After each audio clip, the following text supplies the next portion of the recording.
The average person in the United States sees about, I think, 5,000 ads a day. Be the one in 5,000 is pretty hard. Are we tired of all the content out there? Is there not enough? I would say there's not enough compelling content. Take measured risk in your content, because if you don't...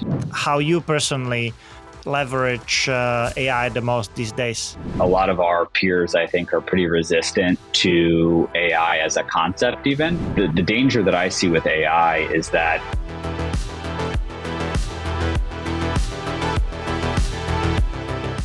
Welcome to the Lubo Smith podcast.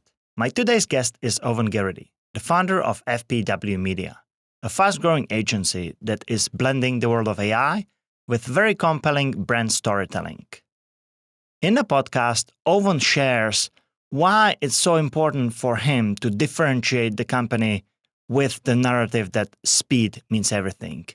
What are the pros and cons of leveraging AI in brand marketing? And also, why we need to be reminded that in entrepreneurship, no one else has it figured out either, for the most part. So let's get to the discussion. All right, Owen, welcome to the show. Thank you for having me. I want to go straight in. I would like to know why FPW Media was named as one of the fastest growing companies back in 2020. How did it start, and what basically goes into building a fast growing company like that? Yeah. Well, we were actually lucky enough to be named to that same list in 2021 as well as 2023. So we've kept the streak going from 2020. I'm happy to report. And I would say that it starts with the name. So FPW stands for Fast Paced World. And so our whole ethos is to create beautiful experiences and content that stand out in our fast paced world. And so that speed, that drive is at the cornerstone of what we do. I started the company a little over 10 years ago with the idea of doing something differently, changing how agencies go to market, changing how agencies interact with their clients, and making it much more customer service focused, much more story focused, and just an overall different experience than what most people consider a traditional agency. I would love to dive into the name behind it and the whole narrative of fast-paced world, because I find it very intriguing. But how did you come up with that? And how did you realize that fast-paced is actually what matters, or what you would like to be tackling? Yeah. So I started doing professional photography when I was the old age of 15 years old. So even though I'm only 34, I've been doing this for almost 20 years. And in my teens, when I was working, I was getting hired by these various boutique agencies, and the speed at which they moved was painfully slow. And I could see firsthand the frustration that was causing with clients, and how, things would go awry because just they took way too long. There was a lot of friction. And so I started having this idea as I was working for these other agencies of, I think I could do this in a different way. I think there's a way to do this more effectively. And, there's a bazillion really talented creatives all over the world. There's a bunch of really talented agencies. And so what I really focused on was, what can I control?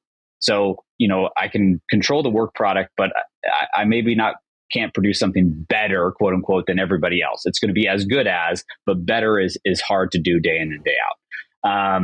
And I can charge a competitive price, but other people can do that. So what is the one thing that I can do that's going to make me stand out amongst everybody else? And that was speed, right? And it still is to this day, is if I can get your creative, if I can get your ad campaign in market faster than everybody else, you're going to be able to capitalize and have a better ROI and have better results than anybody else can offer you. So now going back to a little bit more of your background, what set you up to be actually able to collect the courage to drop out from college and dive into the business and entrepreneurial world? Yeah. Well, one, I think it starts with my family. I had a very supporting family. They listened when I came to them with this crazy idea. I think, but two, I had already been doing it. So I was, going to school because that's what I thought I needed to do. I was also working, making coffee in the evenings to pay for camera gear and to offset, because I was doing it, but not necessarily making big money at that time.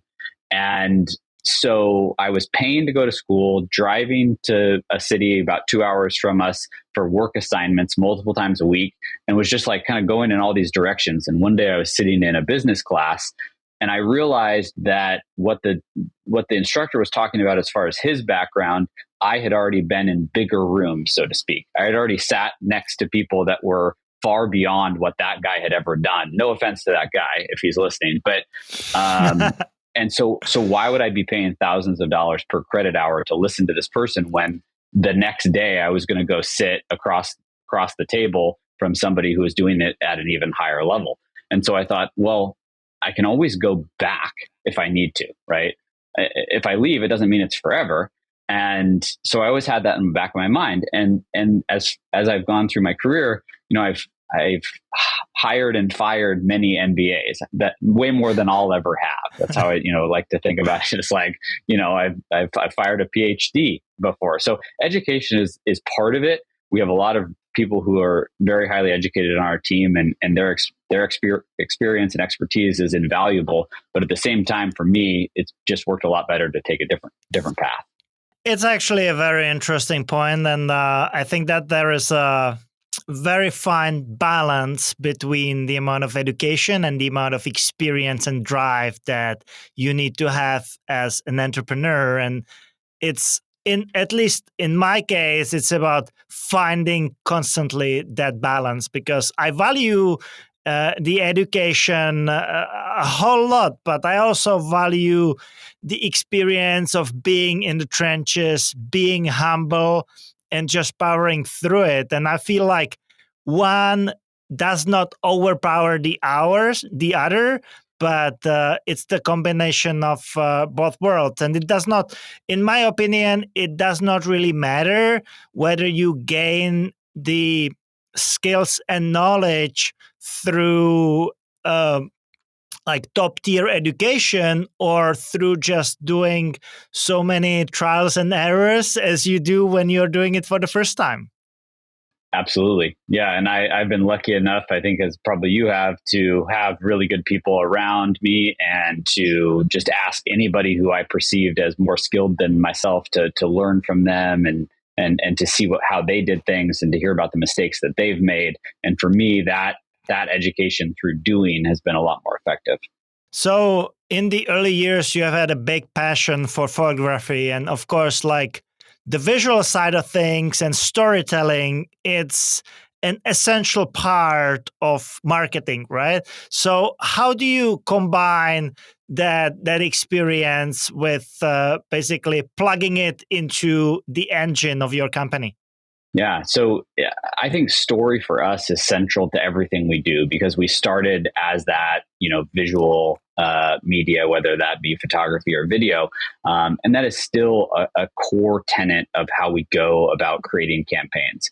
In my view, really effective marketing is getting an audience to do a specific thing, right? So whether that be buy a product, whether that be sign up for a list, whether that be go visit a physical location, we want that audience to do whatever we're asking them to do. And, in our view, the most effective way to do that is to connect with that audience on an emotional level. And so for us, we've made story center to everything that we do. That doesn't mean that everything we do is a long form narrative video piece. Of course not. But it means that if we look at an omni-channel campaign across all of these different touch points, we want each little touch point to tell an ever evolving story, so that by the time they're at the end of that story arc and that user journey of interacting with us as a brand, or I should say as our client, interacting with our client's brand, they're ready and they're emotionally invested to take some sort of preconceived action that we want them to take. And that there's no better way to do that than to do it organically and to do it in a way that they leave that experience saying, wow, I really like this brand, and that's why I'm going to go do this thing, or they fit my need. Do you have any other key takeaways from building FPW besides, your big emphasis on speed? Yeah. So right next to speed, right? If we have speed on one hand and we have this on the other, it's customer service. So what we talk about a lot with our new hires is if they've ever stayed at a luxury resort somewhere, Hawaii or wherever it may be, from the moment that you get there, from the moment that you get to that resort, everything is effortless. It's enjoyable. It's effortless. You get into the room. There's a phone by your bed. You can call and get food. You can get a Coke at 4 a.m. with no ice if you want. You can get whatever you want, and it's just one call away. And so we try to provide that same level of hospitality experience to the agency world so that our client has a single point of contact and they can call and ask for anything under the sphere of marketing and know that it'll be handled in a really fast, efficient, and competitive way. There's a great book that I have started reading recently, and it's actually called Unreasonable Hospitality.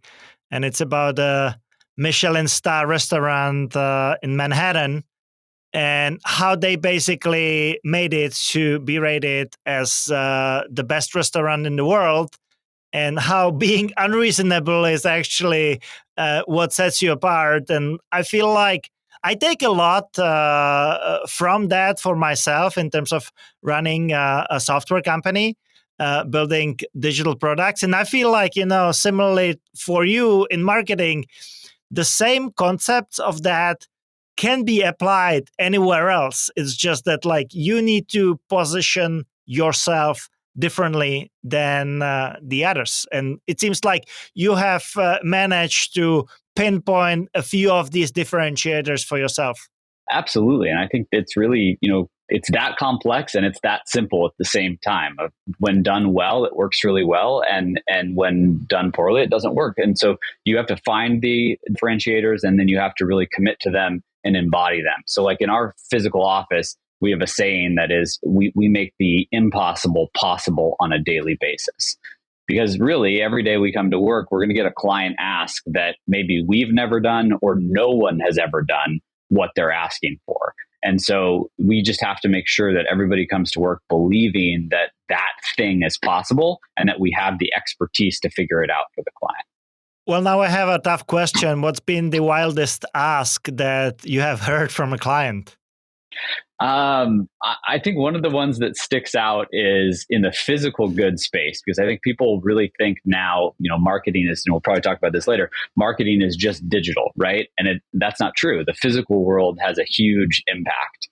And so we had a client who wanted to have a beautiful custom designed wine case that was going to go and reward a very special prospect for their business. And so we had like a week to completely figure out how to design this wine case, make sure that it is full of the right wine, and get it shipped across the ocean to where it needed to go. And so on the surface of that, there was there's no way we can get this done in this amount of time. There's no way that this is going to work. But we very quickly figured out, okay, we're going to have it manufactured. We're going to have it sent over, and it was a huge success. That's amazing that you have managed to pull it off in such a short period of time. Is there a particular type of client or particular product where you see yourself the strongest when it comes to marketing, or where you feel like this is where you have a lot of experience, or it's all across the board pretty much?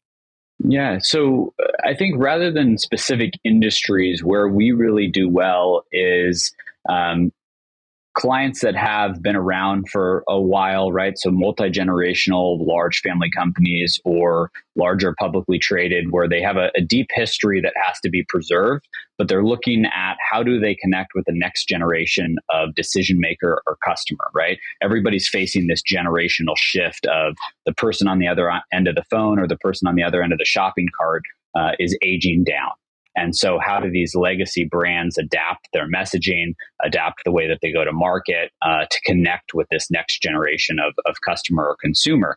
And that's an area where we do really well because we bring novel ideas to bear. We think outside of the box. We're not limited by, oh, we have to do it this way or we have to do it that way. We're going to really work and partner with the client. Our average engagement is like 4+ years. And so that allows us to really understand what our clients do. And we then can, act as an extension of their company. And that's where we see the most value in working with clients. I think the other area where we love is really fast growing startups. So people who have that blank sheet, right? As a marketer, that's kind of one of the most freeing things is somebody says, okay, this is where I'm trying to get in 2 years. Help me get there. And so you can be really creative and go way outside of the box and really define what that story is, what that brand is going to be over the long haul. Well, you have been doing what you are doing for over a decade now. And I would love to understand from your point of view, how important is the brand that you are building? It's interesting. I think it's important-ish. So I always want our brand to be very secondary to our clients. We provide value by amplifying our clients' messaging. And so while we're here talking about my brand and how we did things, we don't spend a lot of time marketing ourselves, which kind of sounds weird, but we want our best ideas. We want our best people always working on our clients' products, always working on our clients' marketing. And so we intentionally give ourselves the crumbs. Because it doesn't, I'm not one of those guys that has to have my logo everywhere. I have to have, articles written about us or anything like that. It's more, can we make sure that we are giving the best of what we have to offer at all times to our clients? And so when we're working on internal projects, they get pushed at length because we're prioritizing client work. We're never going to put our brand above any of our clients. At the same time, you seem to be fairly successful with building the brand and reputation because according to my little research, you have been extremely successful in terms of retaining clients and customers and driving referrals through that. And I believe it's a really, really hard way up to build the brand. But you have to be extremely careful to maintain it because it can be disrupted in no time. Oh, absolutely. So I think that how we've done that is through our action, right? That we actually live these things that we talk about, that, we make things right. There's been instances where, say we made a big mistake, say we placed some creative and part of it was wrong, and we've spent $10,000 of the client's money. We're going to cover that, right? That's not an easy decision at most companies, but at ours, it's pretty straightforward. That's our fault. We're going to make it right, even if it means that I have to write a $10,000 check. And that's a real example. That's something that happened a year ago, and it hurts, but we do it. And that's why we have the brand that we do, because people know that we're going to make it right. I think in my experience, the best part of a client relationship is actually forged during the worst time, when something goes wrong, because if you have enough at bats, you're eventually going to strike out. And so when you do, what happens and what is that experience like for everybody involved? And that's really what makes, a good brand versus just an okay brand.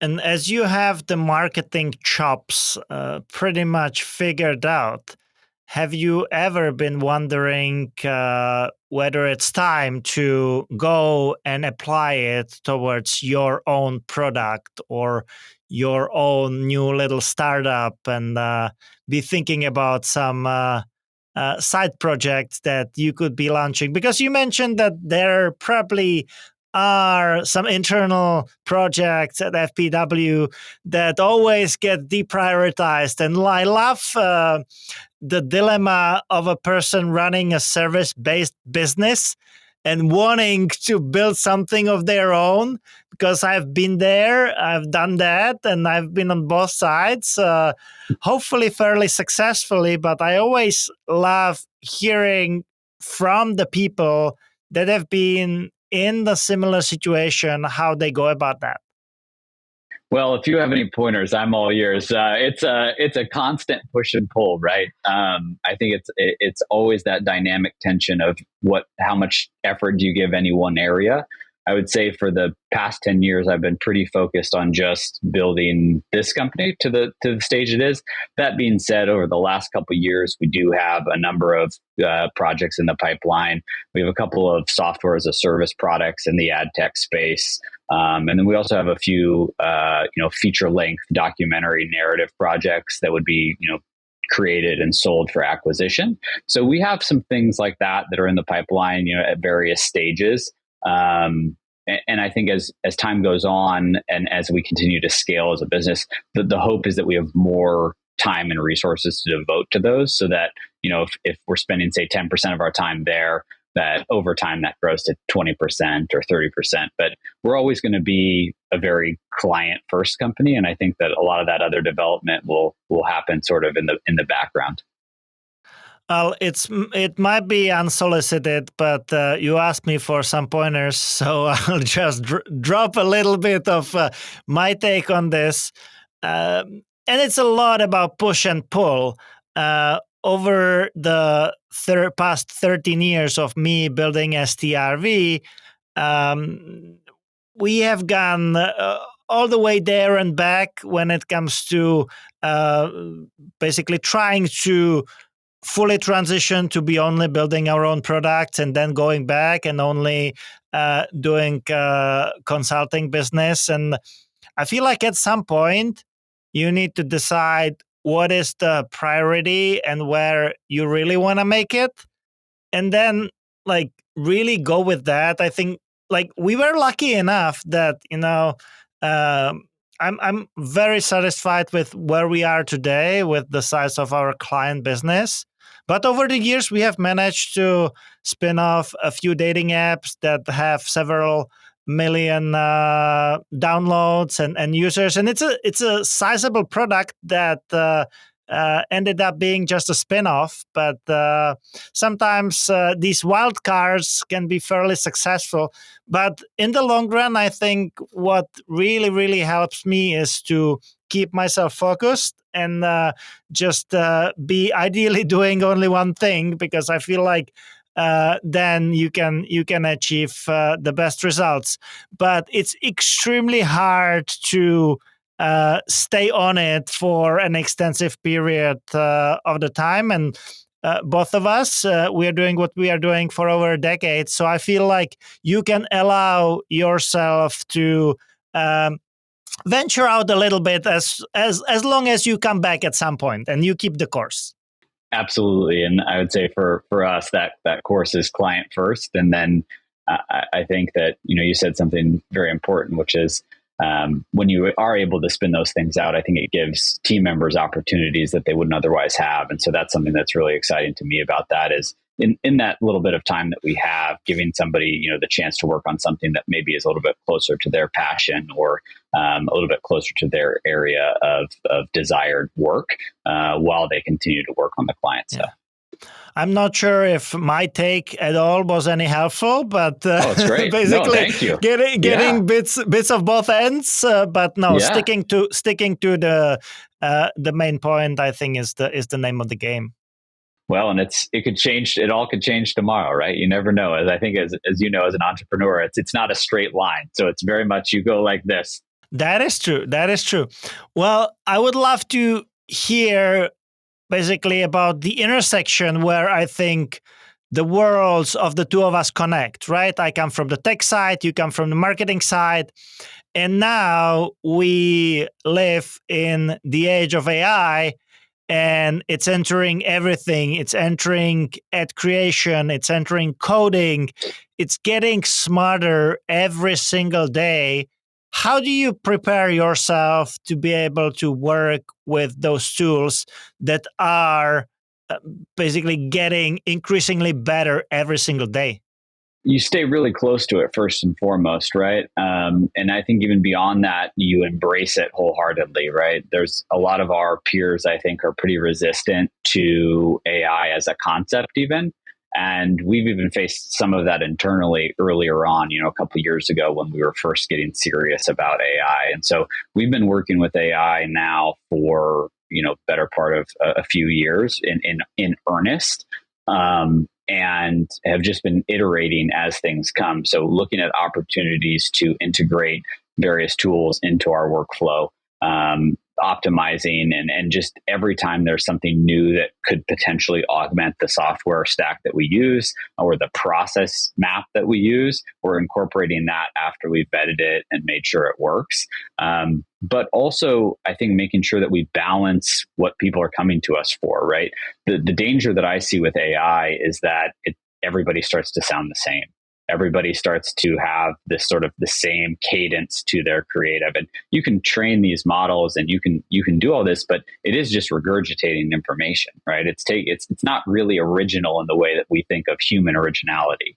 And so the worry that I have is that eventually you get to this point where it's all just beige, right? It's all just kind of right? And I think we're already starting to see that in some areas. And you're seeing that where these search engines are walking a really fine line of they make the AI, they use the AI for search results, but they're de-ranking AI content because they know that if you just have an infinite loop and the AI is just generating content that then it's referencing, then it's generating, eventually you get to a point where there's no expertise, right? There's no actual real knowledge being used or said. And so it's interesting. It's finding that balance. And I think that's what our really approach is. We want to be, leveraging the pieces that make sense, that accelerate what we do, that provide more value, but not just sending clients stuff that's wholly AI generated, because one, it's not going to perform as well. Customers don't seem to like it. I think that's the other thing that's really interesting right now is that all the initial research as far as polling is that if people know something is AI created, they have a relatively negative interpretation of it. And so until that changes, marketers need to be really careful because you risk doing a lot of brand damage really quickly. If you fast forward that loop and then you compare, like, what is the amount of content that is original and what's the amount of content that's been produced by a large language model, I think that's what you were touching, that there could be like 1% of the original creation and the 99% can be just like the same stuff all over again. Yeah, absolutely. And I think at a certain point, people aren't necessarily going to engage. I mean, you've seen some of these news organizations at the fringes start to experiment with, listicles and stuff like that are AI generated. And at least the data that we've seen so far is that those get interaction rates that are quite a bit lower than the original human written content. Now, that doesn't mean that on the surface they're bad. It's just that there still is a slightly perceptible whiff of AI when this content is created. It just doesn't, it's close, but it's not perfect yet, right? Do you have some magic formula for creativity, how to make sure that it meets the threshold at the same time that you can fulfill the promise of FPW as a brand and be really fast and be leveraging the power of AI?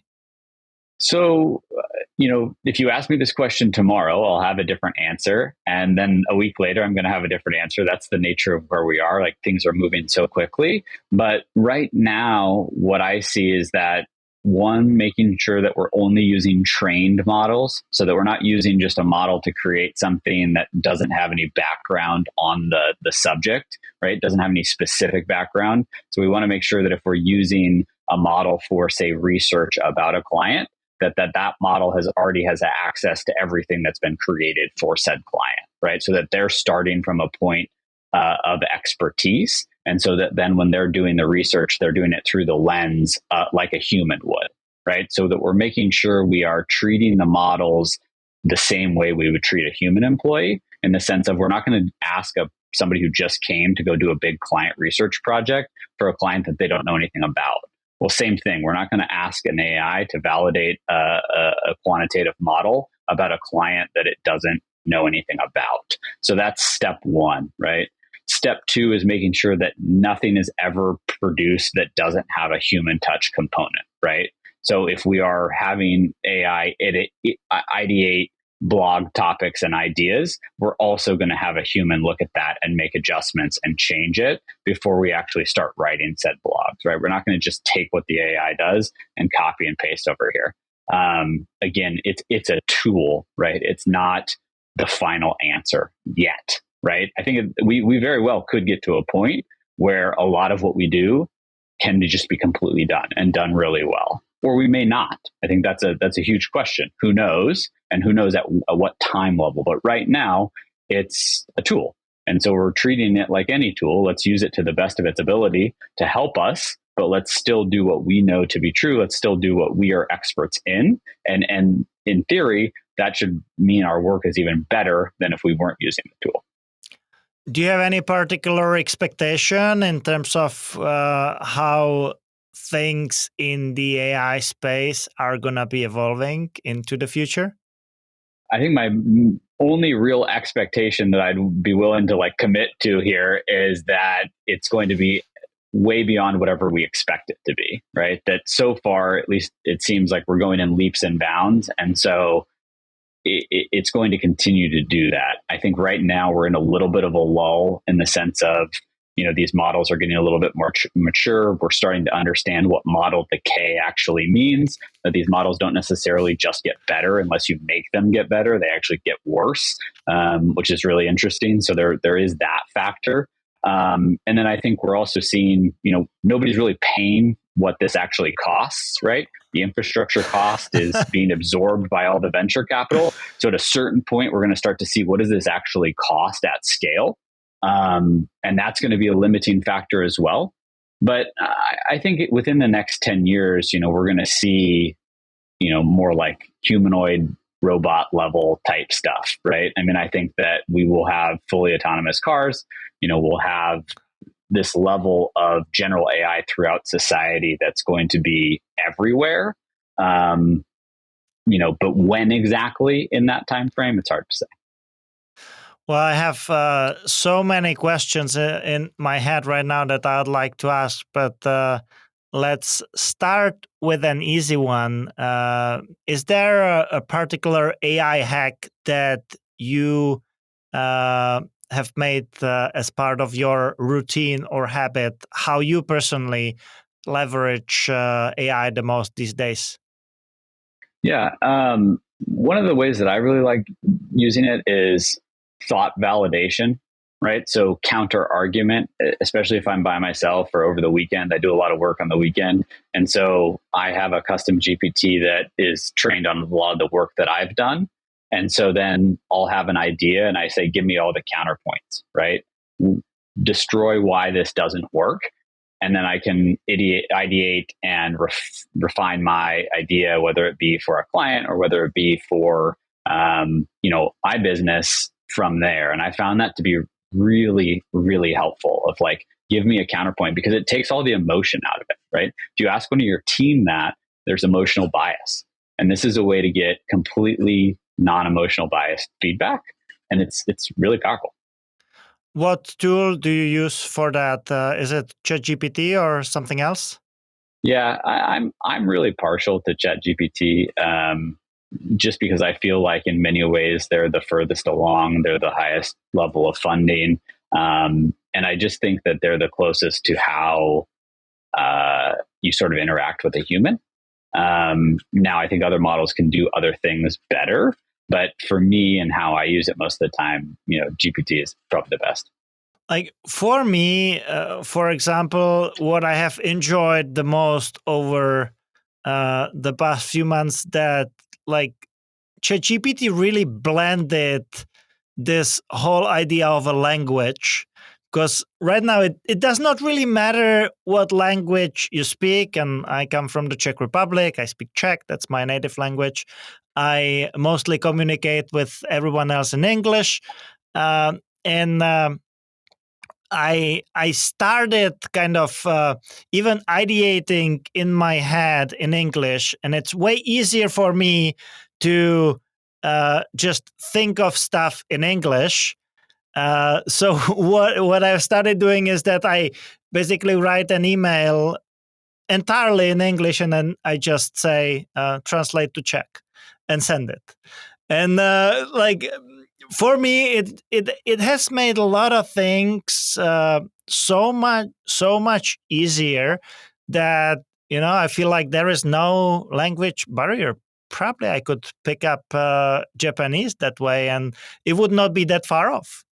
It's fabulous from a language perspective. I'm glad you mentioned that. That's one of the things that we're doing right now. We have a lot of clients who have wanted to go into different areas, geographic areas from an e-com perspective, but the language experience has been too costly and clunky, right? If you have a huge product catalog and site that requires relatively technical terms, the auto translate functionality for a long time was just completely inadequate, and hand translating it all was too expensive. It just didn't have an ROI.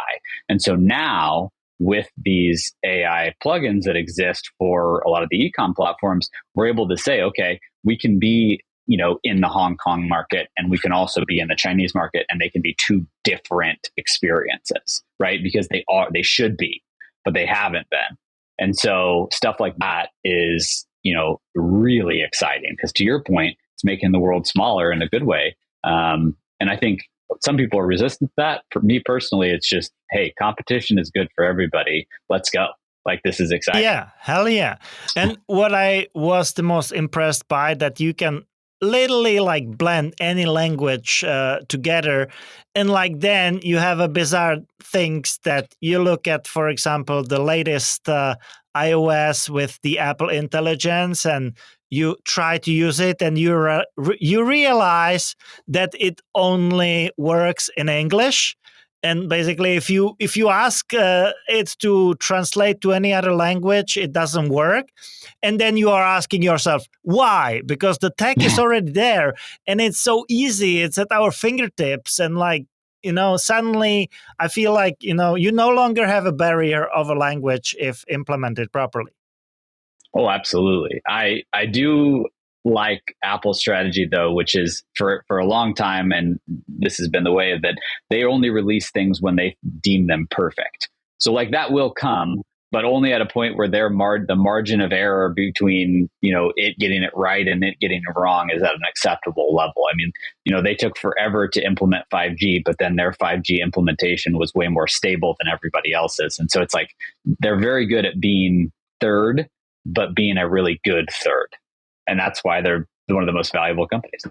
Oh, yeah. I like that approach as well. But at the same time, I also like tapping into the latest innovation out there. And the two, they don't always connect. So I have to be playing with a lot of different tools and devices. But, that's why... Tim Cook, if you're listening, give us check. Come on. It's probably coming somewhere there. Well, what I also wanted to ask you about is, as we have been tapping into marketing. Marketing is a lot related to content, and I would like to get your take on what you feel are the latest trends when it comes to content making.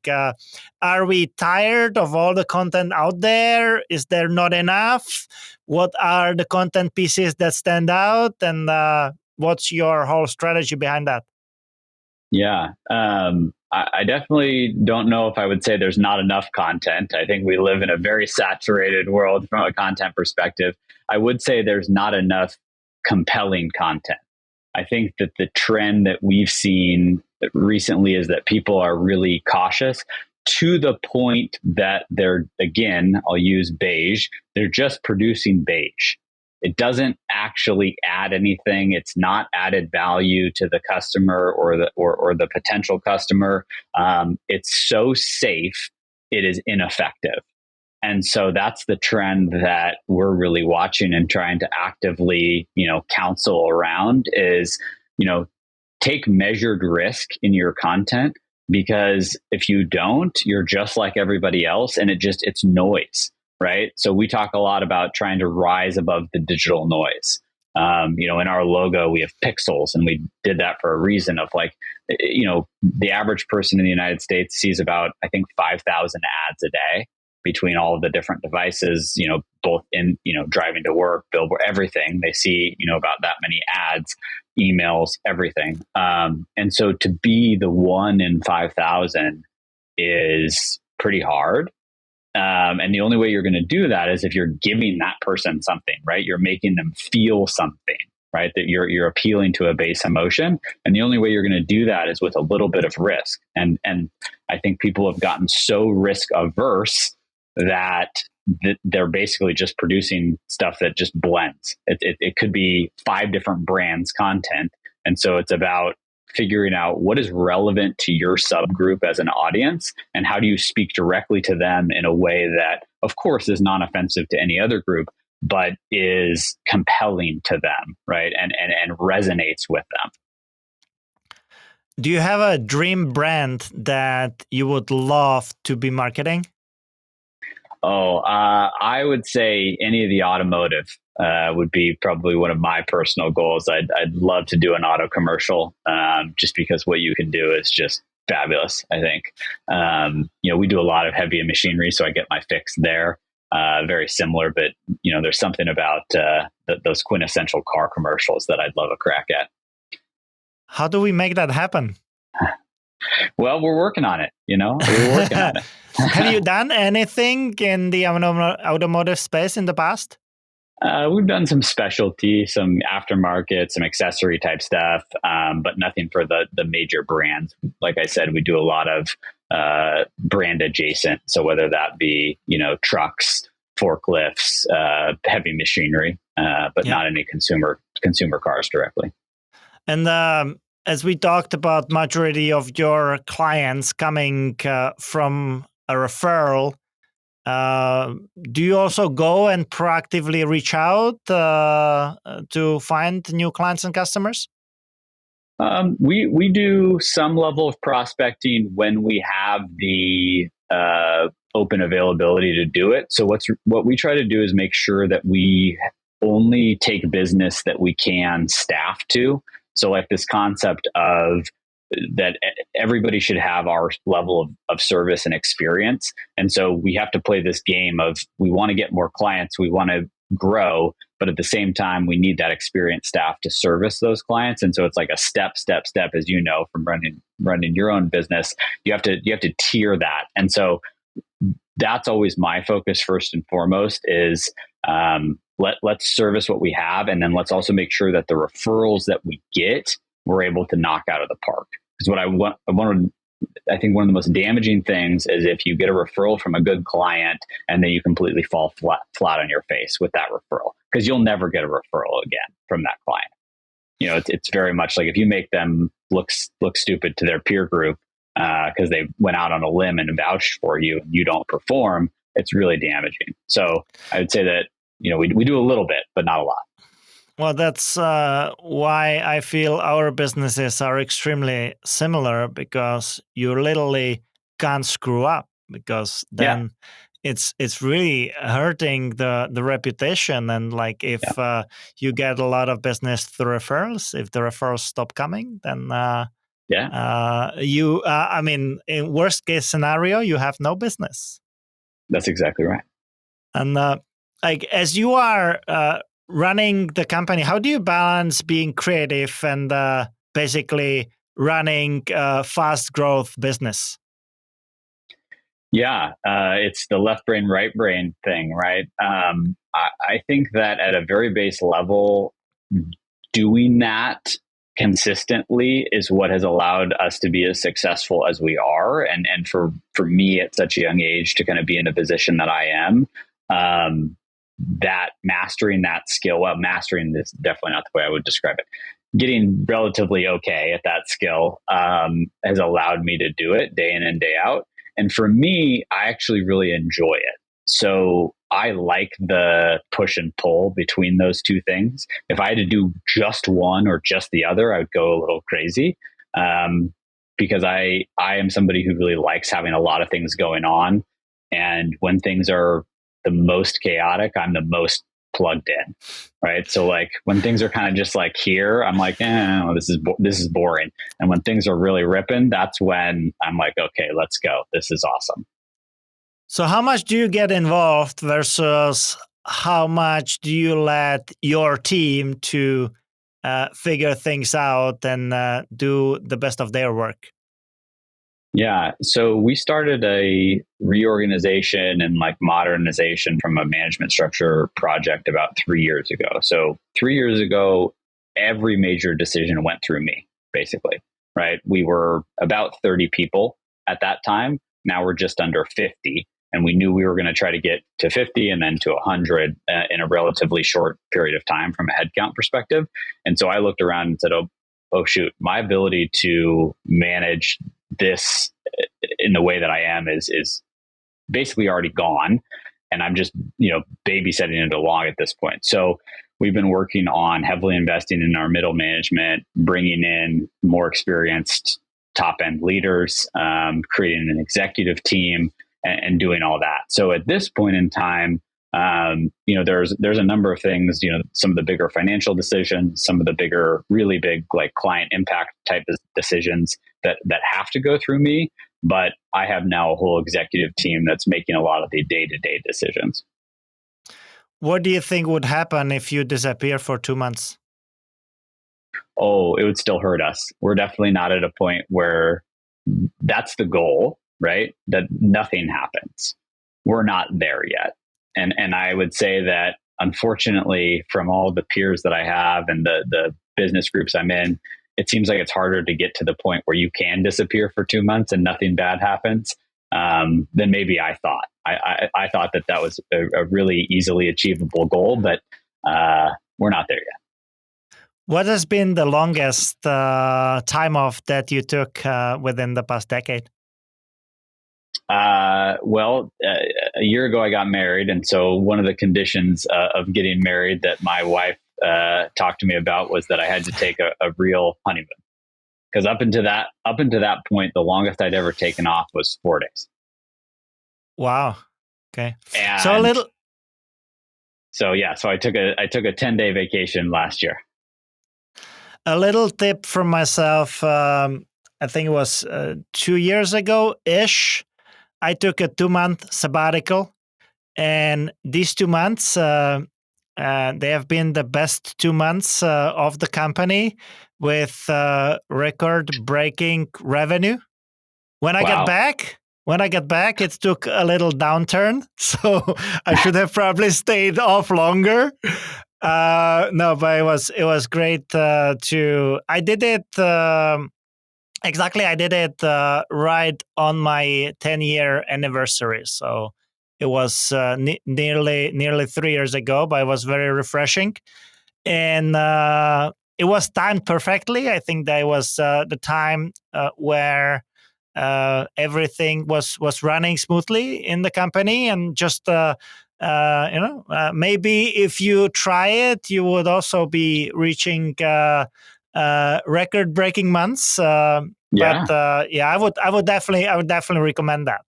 It's definitely something that has been on my mind. So I'm glad to hear that somebody's had success with that.